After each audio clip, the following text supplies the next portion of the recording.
Hello,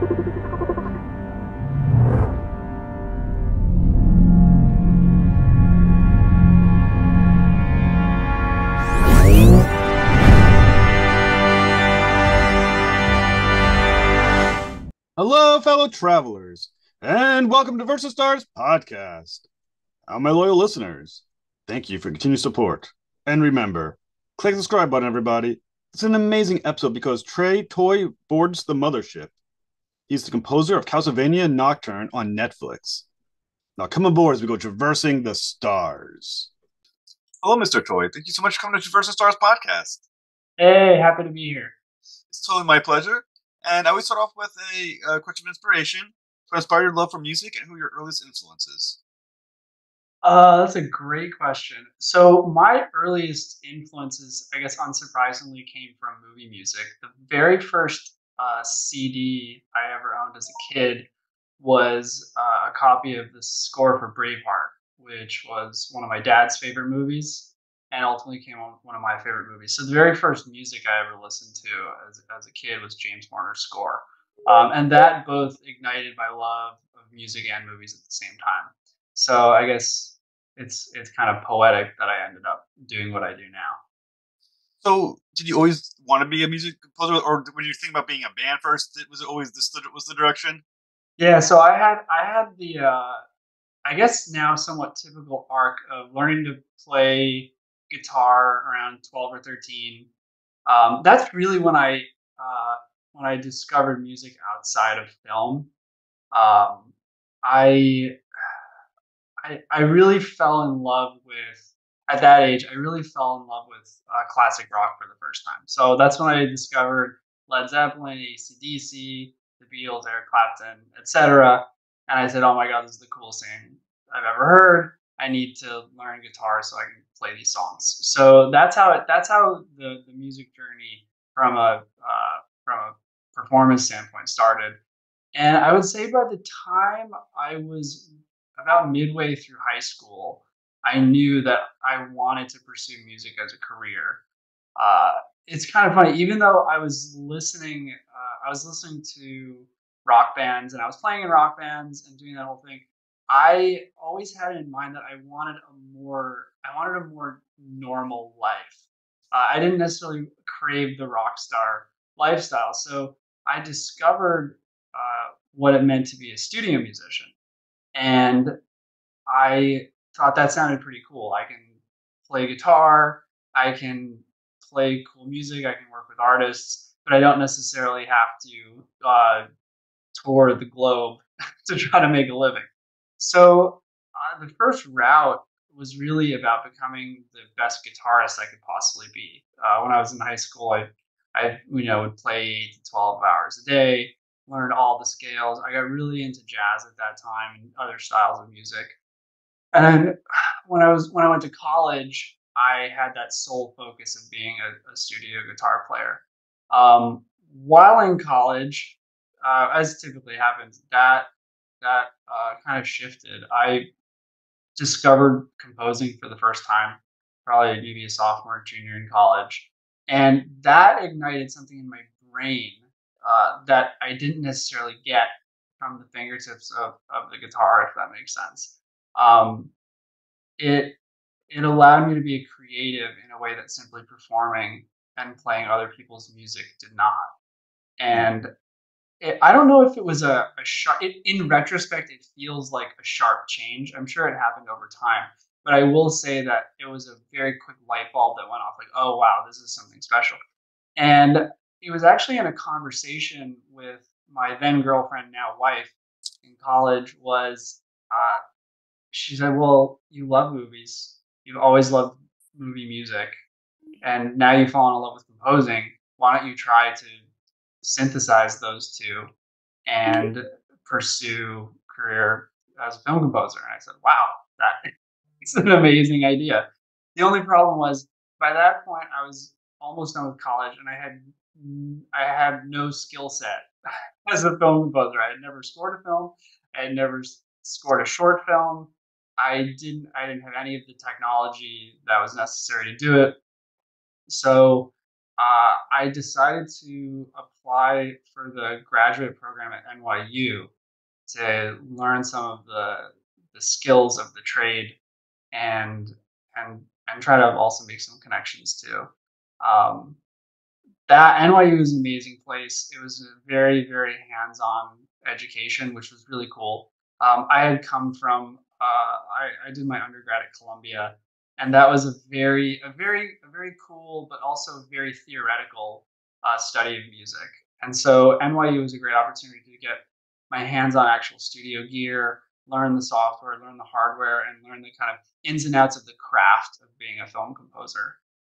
There's the art of writing music and then the craft of putting that music to picture. And NYU gave me a chance to learn the hands-on craft. And then from there, I was there for 2 years, and then I moved to LA and quickly, very fortunately, got a job in Trevor Morris's studio, and that's where the real education began. So, as someone who was originally trained on guitar, we'll get to Castlevania Nocturne in just a moment. Mhm. But when we talk about Castlevania Nocturne and you're playing the guitar, is the guitars on those tracks you? Yeah, any guitar in Castlevania Nocturne is me. Although there may be times where guitar could be confused with electric cello. Okay. Uh, I I loved the idea of incorporating cello into the score. I think it was actually Trevor's idea originally for episode one. We thought it would be really awesome to get live acoustic cello played by a good friend and an amazing talent, Ro Rowan. But it was during some of the action sequences that I thought, obviously guitar is the primary association of Castlevania for me, at least. I played the games as a kid, and I love the music. And when I think Castlevania, I think electric guitar. I wanted to take it in a slightly different direction, though. And as fun as it was to play guitar on the tracks, I thought it would be cool if we could kind of blend the old and the new of taking an older instrument like cello, but using electric cello and using fun effects like distortion and delay and making it sound both recognizably like a cello, but with that Castlevania distortion of guitar at the same time. Now, on Divine Bloodlust, we'll get to the whole part of it, but this is one of my favorite tracks. Is that the guitar or is that the electric cello? It's both. It's both. We blended the two. So that was all out, top to bottom. That track we really went all out. It has orchestra, it has organ, it has drums, it has choir, it has solo vocals from Ari Basin, who's featured heavily throughout the score. It has me playing electric guitar, and then there's also Ro playing electric cello on that. So you're not one of the composers of Castlevania Nocturne. How do you get involved with the project, and what intrigued you most about it? So I've been involved with Castlevania actually since the original Castlevania series that came out in 2017, I believe. I helped Trevor out with that score. I was the score producer and wrote additional music from season one, episode one. So I've been involved with the Netflix Castlevania universe from the beginning. And so when it came time for Nocturne, Trevor thought it would be a cool chance for us to team up and actually co-compose the score, which was an awesome opportunity for me. Now, composing with somebody else, how difficult is that? Is there any difference in styles? Is there difference in approach or how you work or how you begin a piece? And is there like egos involved? It can be. I've done co-scores in the past, and typically when I do it, I'm working with friends of mine or mentors. So there's never any issues of style, especially with Trevor. He was the very first guy I worked for when I moved to LA in 2016. So I learned from him and learned under him, and my writing style is kind of almost virtually indistinguishable from his. So it's a very easy fit for us to co-score things. Now, of course, you have worked with him on the original Castlevania, which, by the way, was fantastic. Oh, great! I liked it. Oh, thank you. Me and my wife loved it. We were watching it together. Oh, cool, awesome. Yeah. That one holds a special place in my heart because it was one of the first really like big shows that I worked on I after will say moving. it was ingenious. The story, the art is fantastic, but obviously the Mm. music as well. So having added additional music and as a producer to the original Castlevania, how automatic was the ability to sync up with Trevor? You mean on the original or with Nocturne? Having moved from the original to now working Yeah, yeah, with yeah. Nocturne. Yeah, yeah, no, it was completely seamless. I mean, Trevor and I have been working together now for 7, going on 8 years. So our workflow is the same, our style is the same. We use a lot of the same sounds, libraries, etc. So it's really seamless. I would say the only learning curve for both of us was just entering into a new iteration of Castlevania because both we and the production team and Netflix didn't want it to sound exactly the same. If anything, we wanted it to be a completely new sound for the show. So it was very hard to look at a scene and know that it's Castlevania, but not have my fingers go to the usual patches and sounds and themes. So that was actually the toughest thing for both of us. I was just about to ask you because the interesting thing about Castlevania Nocturne is that it's kind of a sequel to Castlevania from Netflix, which Mm-hmm. is based on one of the most massive franchises in Mm-hmm. video game history.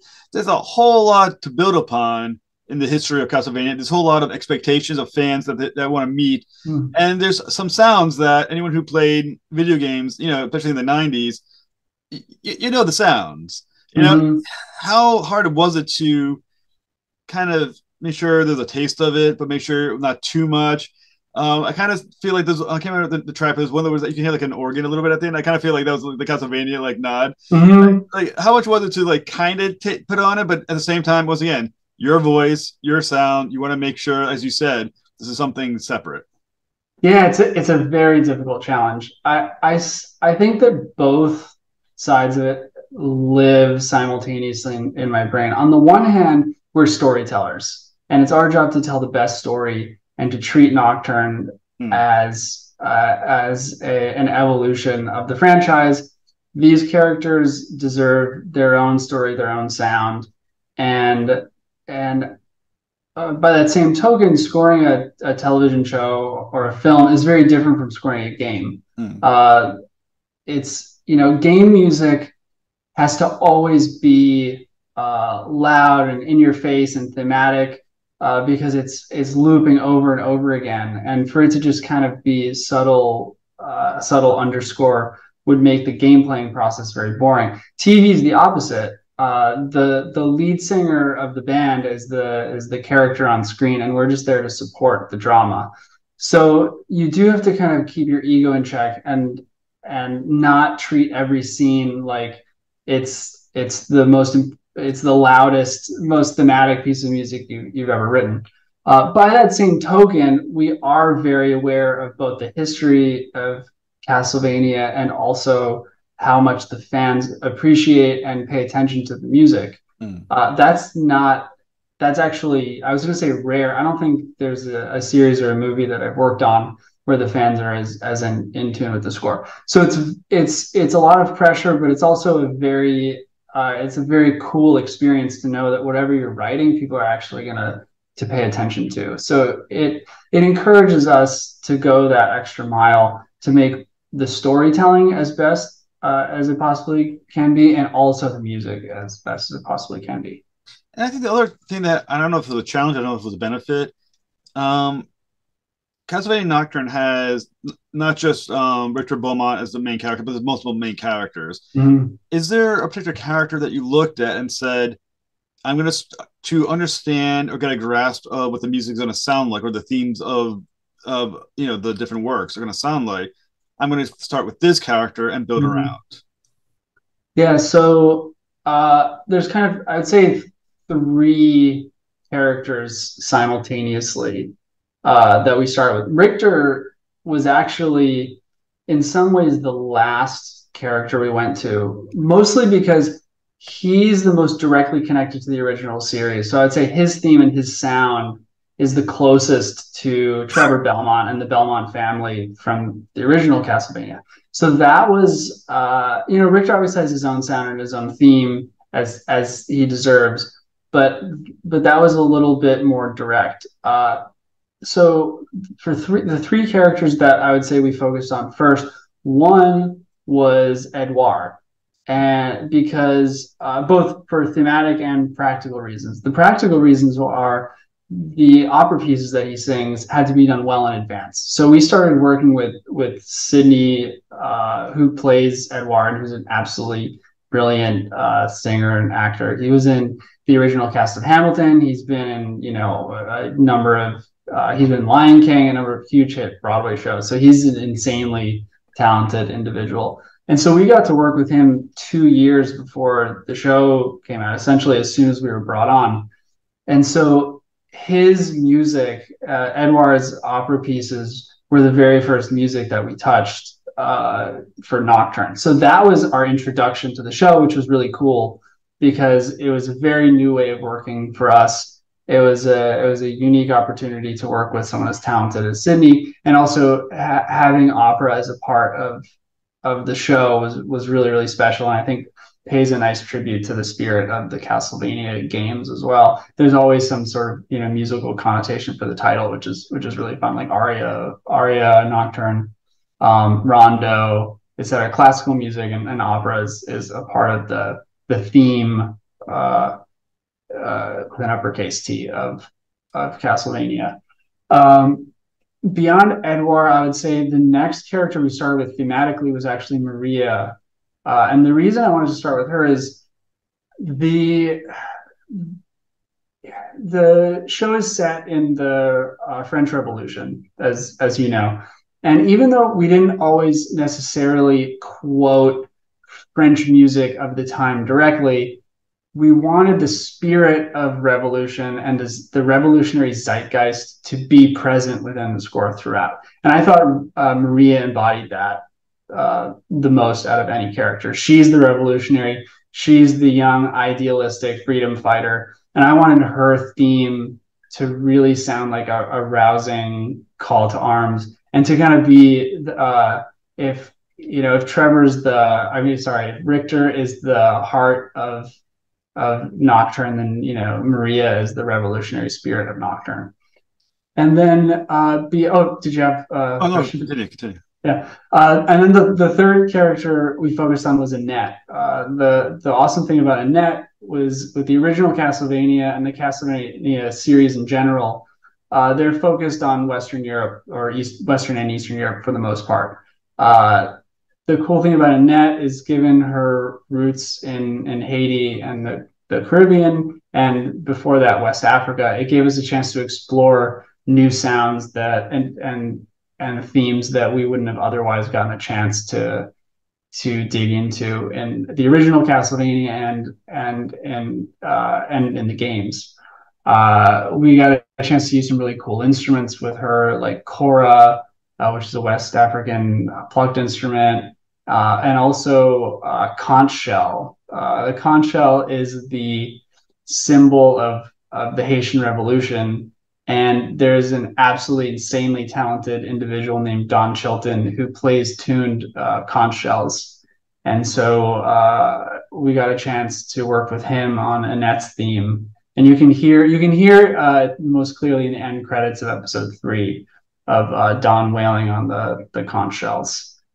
So yeah, those three characters were the most inspiring, I would say, when we first dug in. I think one thing I do love about the soundtrack is that there is such a range of sound. Like you said, you have the opera. You have, as mentioned earlier, I was going to talk about just a little bit, Divine Bloodlines, which is such a hard, intense, like just driving type music. Then you got something like Chateau Vampire, which is, a totally different sound as well. There's an amazing range. When you have all these songs, how do you make it a through line through them so they feel still like they belong in the same score? That's a great question. So I would say one way in which we do that is working with the same musicians throughout. So, for instance, the violinist on Chateau Vampires is named Jordy Nuss. He's an amazing violinist and composer also. And he's featured throughout the score, both in that piece and in many others. Let's see, I believe he's in the end of episode 5, when you hear the callback to the original Belmont family theme from the original. We also have Jordy featured there. So having the same musicians throughout the score helps a lot. Additionally, I believe I already mentioned her, but Ari Mason is the vocalist we worked with on the score, and she's featured very heavily throughout. She's I would say in half to 3/4 of the score. So having her, but in Divine Bloodlines, Divine Bloodlines, and the reprise, in the very opening cue of the show, in the Belmont family theme as well. She's everywhere, and her vocal range stylistically is one of the most impressive that I've ever seen, and so that's also a really nice through line for the score. And then beyond that, it's just it's the themes, it's the melodic material. I think if you have the same melodic material, but you can use that in different instrumentation, it allows for sonic variety. But the melody itself is the home base to which you come back to. Now, I'm going to focus on Divine Bloodline, and there's like 4 different versions on the soundtrack. There's My Bloodlines, there's one at the beginning, there's one at the end, there's the reprise, and there's a few others. Yeah. And like I said, I absolutely love it. The guitar riff is freaking amazing. The ending with the organ with like the Castlevania Nocturne is fantastic. Like, as you mentioned, the inclusion of Ari in it. How did you use her voice like an instrument, and what kind of character is your intention with her from a musical standpoint? Yeah, so her voice is very, very unique. It's unlike anything I actually have ever heard. And the first time I heard it, I knew that essentially anything was possible with her voice. We used her both just on a pure melodic basis for very, very pure and ethereal melodic lines. But she's also able to do crazy effects, vocal drones, throat singing, whispers, guttural chants. There's a lot of sounds that you hear in the score that you probably don't even realize are her, because it sounds like an instrument from another planet. So that is really, really cool. But in Divine Bloodlines, she does. She kind of is a little bit of a tour de force. Also, she's singing the melodic line, but she's also singing this chant beneath it, which is the driving force behind the cue. So really, top to bottom, A to Z, she can do it all. Like I said, that part is amazing. Like I said, another part that I really loved, I mentioned it a little bit just recently, is Chateau Vampire. Now, is the sound I'm hearing, is that a viola or is that? It's violin. I believe it's a violin. Okay. I wrote it for violin. The cool thing about Jordy is sometimes I'll write something and I might write it for violin, but he thinks it might play better on viola, and he'll just make that decision for me much more easily. But I believe that should be a violin because it gets pretty high up there. Now, the cool thing about it is the sound of it. When you think about Chateau, like the world of vampires, not necessarily where you go is where the sound that you hear in Chateau Vampires. There's almost like a sadness to it, a little bit of a little melancholy sound to it. How does that give a characterization to the vampires, or what is that? What are you saying about the vampires through Chateau Vampire? Yeah, so I think the way I would describe it is there's a certain gothic elegance to it. The conundrum of the vampires of the chateau is they are these ancient creatures. They're ancient creatures with all the knowledge and all the strength and all the power in the world. But at the same time, they live in such a way that is so garish and so devoid of empathy, and so devoid of anything that makes us human. And they are the perfect foil to Maria and Annette, the revolutionary spirit, the heart of Nocturne. They're the flip side of it. They're the empty void. And I think there's a certain sadness to the fact that they have all the knowledge of the world, they have all the power in the world, but they choose to use it in the way that they do. So it's interesting that you hear a melancholy to it. I hadn't necessarily considered that, but I think there's a certain sadness that the Shots of Vampires are who they are when the potential for them to do good with their power is there. And like I said, when you look at that too, you also have Vampire Messiah, which is kind of almost hopeful sounding. Once again, it's different. Like when you think about vampires, you think of the horror movies, like you would think something like gothic and dark and menacing. But this is almost it's very interesting characterization you're giving them through these music. And like I said, Vampire Messiah, such a hopeful sound for these kind of they're evil creatures, and they have this but they have these hopes. It sounds like for this probably get the name wrong Ezrabet. Yeah. And it's amazing. So how much of the score is also meant to foreshadow what Ezrabet means to them? Yeah, so that was a careful balance because we didn't necessarily want to give anything away with her, but at the same time we also wanted to foreshadow that for the vampires, Ezrabet is the answer. She's the alpha and the omega. She's